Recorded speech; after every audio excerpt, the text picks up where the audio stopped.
Hey yo, what is up YouTube?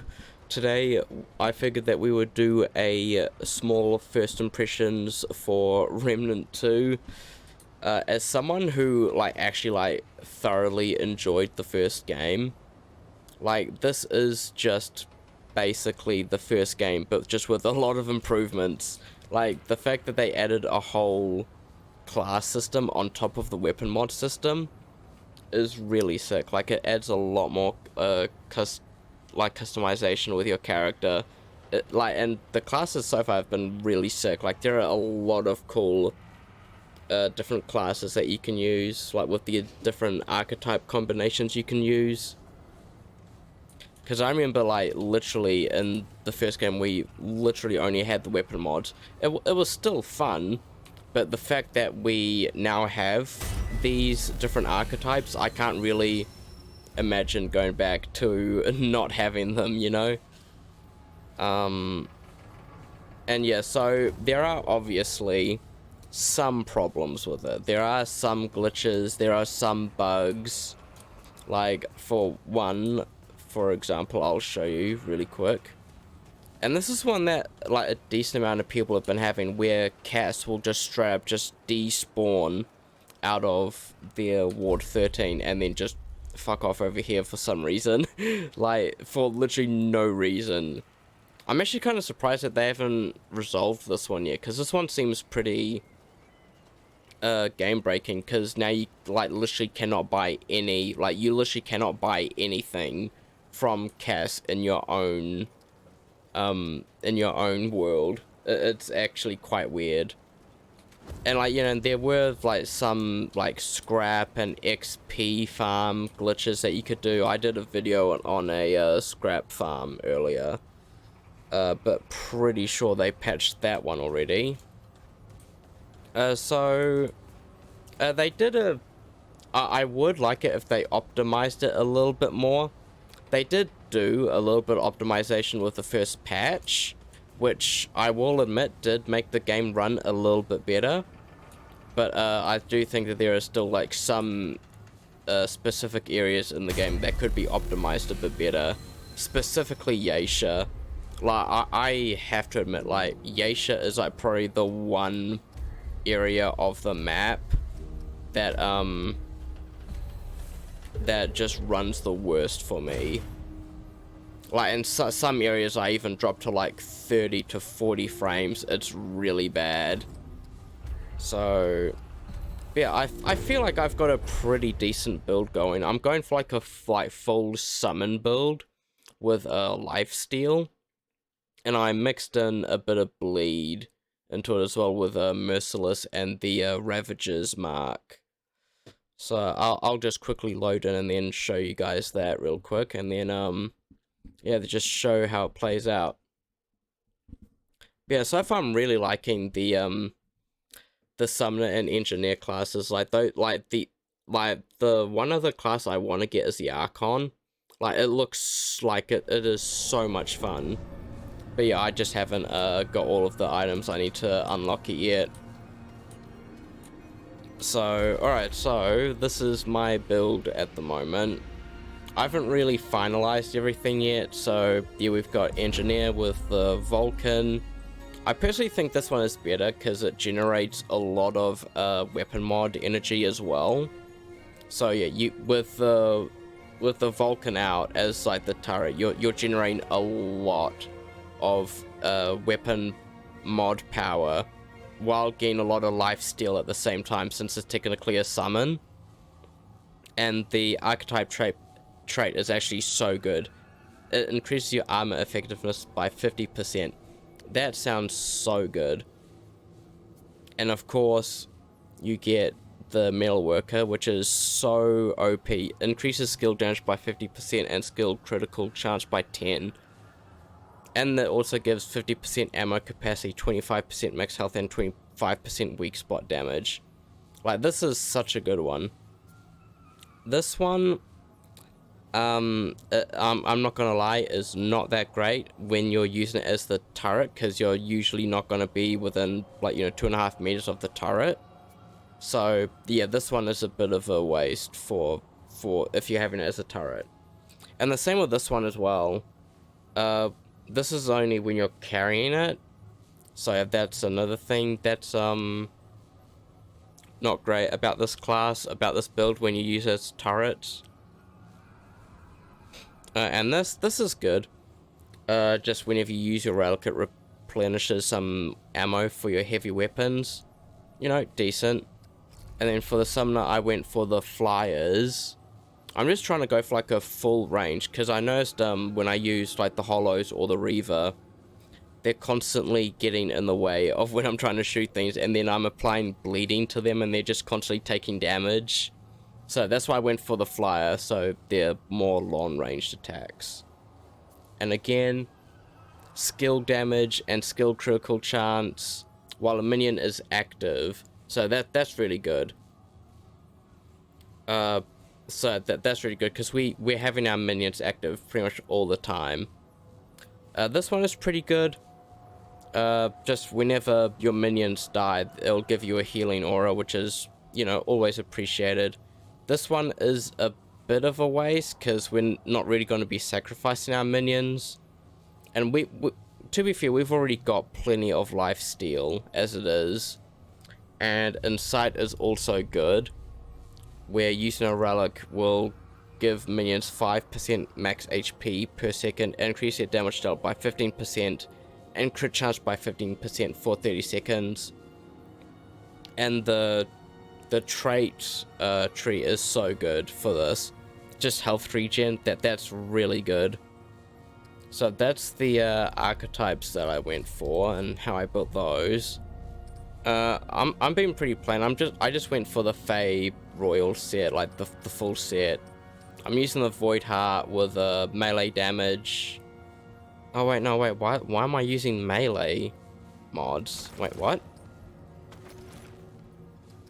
Huh. That's weird. Yeah, wait, why am I using melee? Crit chance, range damage. Alright, we'll go for that instead.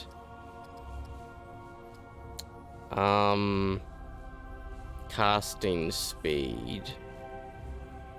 That could be good. Yeah, we'll go for casting speed. And then we'll go for critical chance. No, we'll go for skill damage. Alright, so we're using the Void Heart, and that's all of the runes that, or whatever the fuck it is they're called on it. And of course we're using Merciless for the bleeding. We've got our maxed out twisting round wounds on it. Increases range damage of this weapon by 20% to bleeding targets. And this weapon's range weak spot and range critical hits apply bleeding over 10 seconds. At the moment, I'm just using God Splitter. I don't really have a specific melee I'm using, because this isn't really a melee build. I haven't really focused that much on it. And we've got the MP60R. I haven't upgraded that much. And I went with Root Lash for the mod and Bandit for the mutator. Now, the reason I went with Root Lash is since they're technically considered summons, they're also going to be life stealing for me. So it's like even more life steal that I'm going to be getting from that. So we're also using Ravager's Mark, where you increase damage dealt to bleeding targets, and it increases to 30% for targets with 50% or lower health. We've of course got Soul Link. This is probably our main chunk of life steal that we're going to be getting from our flyers, our Root Lashes, and our turret.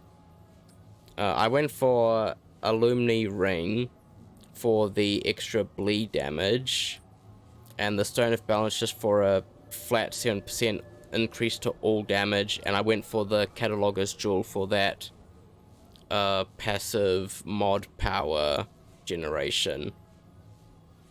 So that's the build so far. Oh yeah, and these are the traits I'm using at the moment. So we've got Siphoner for more lifesteal, Rugged for the summon's health, Barkskin for damage reduction, Expertise for skill cooldown, Spirit for mod power generation, Vigor for health, And of course regrowth and fortify with our archetype traits, and I then put the last of them into endurance. So yeah, that is the build at the moment, and I'll just we can just quickly see how it goes. Yeah, I don't trust this place. Firstly, get our flyers out. And now we can head on in. I won't show too much just so the video isn't too long. But I'll show like just enough so that you guys get a general idea of how the build works.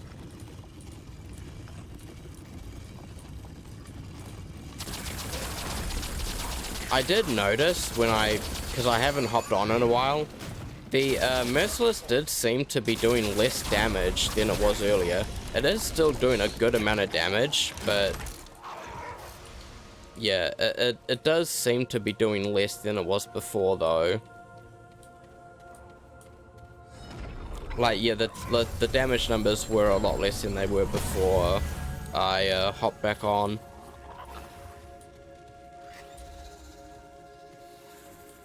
Okay, where are they? Hello? Okay, time to place a turret down. Then overclock it. And now, look, just look at all that damage. Right, there we go. So having all of these summons around really does help out a lot.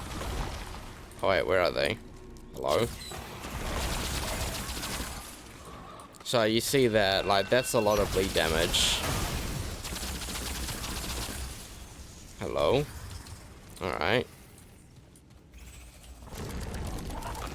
So when we...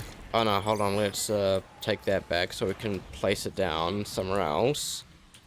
Place this down here.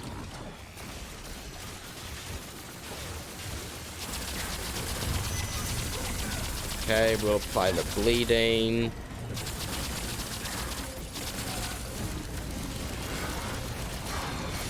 And then we'll actually spawn those in. Oh, no. And there we go.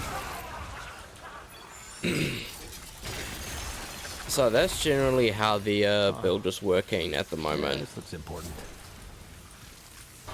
You know, just having a whole shit ton of summons to just lifesteal for you. That's basically the general premise of this build. Okay. And then also doing a lot of damage with the bleeds. So this is a very good, like, damage dealing survivability build.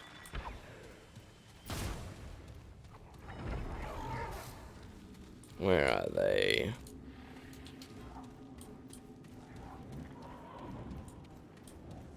Okay, so we were just there.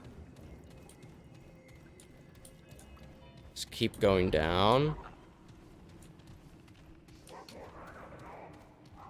I think I'll probably end the video like when we get to the next checkpoint.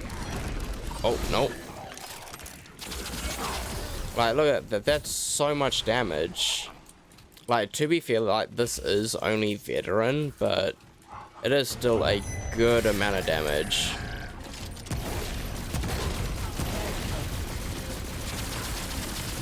No, no, no, no. Like, just look at all that damage.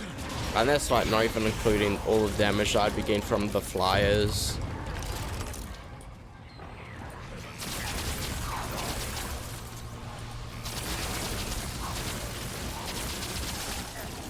So this, in my opinion, this is like at the moment my favorite build so far. Because like in the last game I went for a full summon build as well. But just being able to have summons on your weapon mods and as skills now, like that makes it so much more fun. Like essentially just being able to have like at least like twice as many summons.